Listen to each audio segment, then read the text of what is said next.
Federal Finance Minister Chrystia Freeland has just wrapped up a meeting with her provincial and territorial counterparts.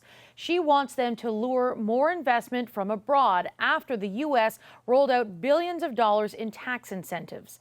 Peter Bethlenfalvy is Ontario's finance minister, and he's joining us now from Toronto. Thank you very much for speaking with us today, Minister.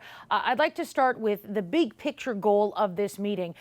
Minister Freeland saying that she's looking to find some common ground with the provinces on ways to specifically attract investments and grow jobs and compete with the massive tax credit program that Joe Biden unveiled in the United States. Did you find any common ground, and what does a strategy look like? Well, look, first off, Katie, it's great that we're meeting and in person again here in sunny, I can't say warm Toronto, but sunny Toronto. And I think you've asked a very good question. And I think when we're talking about the issues of the day, that's very constructive. Now, with regard to the Inflation Reduction Act, clearly that is something that's come out of Washington. And, nation to nation, the federal government will have to engage with Washington. And one thing I can say is that, when the electric vehicles, for example, were an issue, Ottawa took the lead, and our relationship with the United States goes back a long way. And, it is something that everyone's talking about. Let me also say this. We've all, in Ontario, for example, and it's true of my counterparts right across the country, have made significant investments to attract jobs and put capital at risk to attract whether it's mines or agriculture or advanced manufacturing. And so we've been there. In Ontario, $16 billion just in the last couple of years in advanced manufacturing. So we're looking forward to working through the federal government in their response to Washington, and the nation to nation, I think, is the right way to go. So that was going to be my next question. Do you see this as an issue for the provinces, or because this is, a challenge that is coming out of Washington, that trying to come up with programs and incentives to draw in that international investment, is that on Ottawa's plate rather than the provinces? That's on Ottawa's plate. It's nation to nation, and that's the way we're set up. I mean, I was just in Europe last week, and the countries aren't engaging within the EU. It's the EU that's engaging with the U.S. We've got there's a lot of things, challenges, and that's just one area of challenge. We've got other areas of challenge, like in Northern Ontario and the Ring of Fire in the far north. We need the federal government to be a partner to help with the impact assessments and cut through the red tape, because that's what capital around the world is looking for, is looking where they can get things done, and that's one of the things we did talk about today.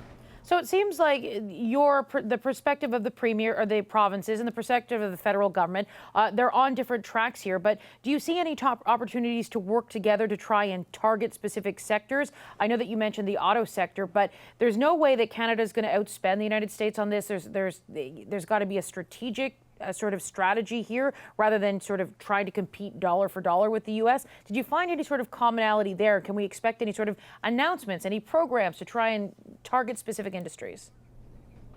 No, we didn't get into any specifics at all. And as I said, this is the first meeting that we've had in a long time, and the first one face-to-face in a couple of years. So, it starts by having conversations. I can tell you that what is encouraging, and if you're Chrystia Freeland, you got to look at the 13 provinces and territories. There's not a single or silver bullet, but the fact that we're having a dialogue. I would also add the premiers are meeting with the Prime Minister on Tuesday, Katie. We've got to also collaborate on the healthcare side, and that's where we've been asking for the federal government to come to the table. Canadians want us. This is a priority in Ontario. Canadians want us to continue to innovate and deliver healthcare on a sustainable basis. And I'm very encouraged that the Prime Minister has asked the premiers to meet on Tuesday. And so we've got multiple files going with the federal government, and we'll continue to work with them. So what did Chrystia Freeland tell you about expectations heading into that meeting between the Prime Minister and the premiers on healthcare? There wasn't much conversation about expectations, and there really wasn't much discussion about details, because we haven't seen any details. And I think the Prime Minister is going to reveal the details or the proposal, so we haven't seen.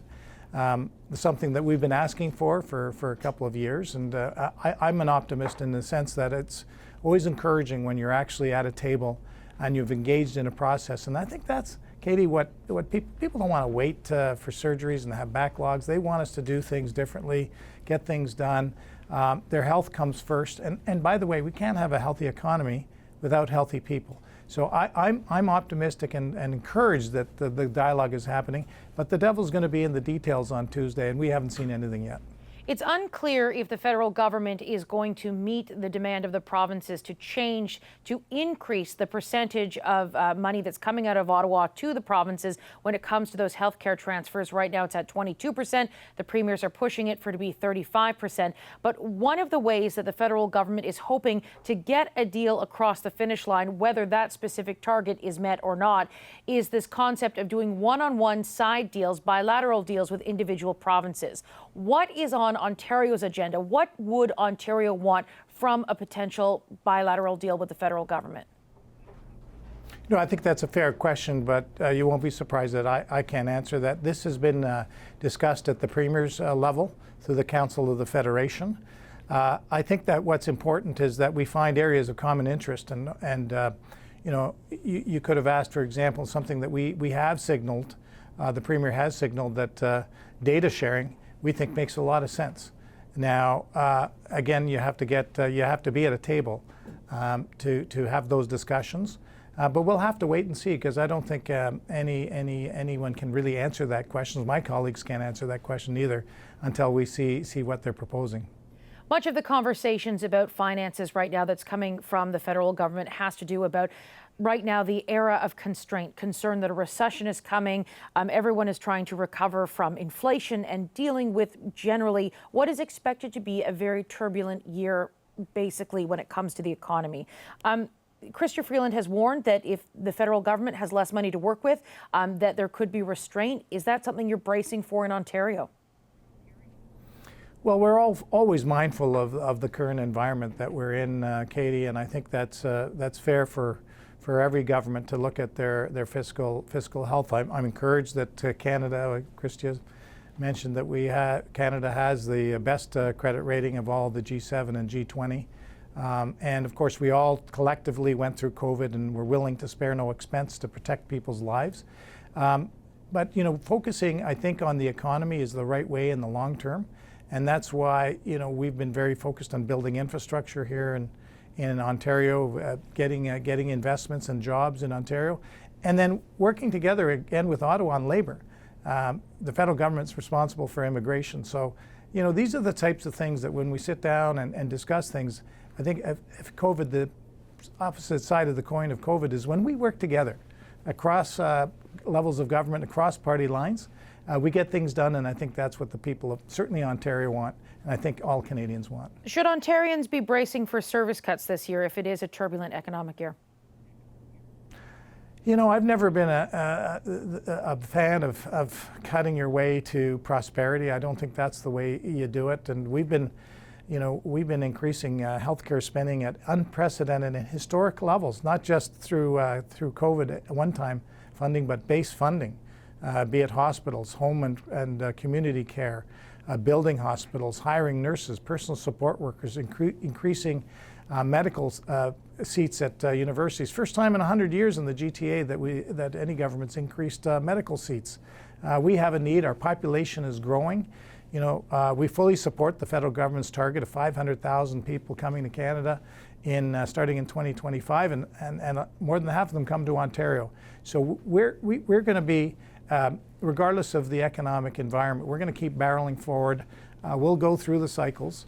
We'll always be prudent and have contingencies in place to deal with whatever comes our way. What I do know is that you have to have an eye on the long term. With that many people coming into Canada, we need housing, we need hospitals, we need roads, we need subways, and that's why we're so committed to building Ontario and committed to supporting labor and jobs and getting these things done. Minister Bethlenfalvy, thank you for your time today. My pleasure, Katie.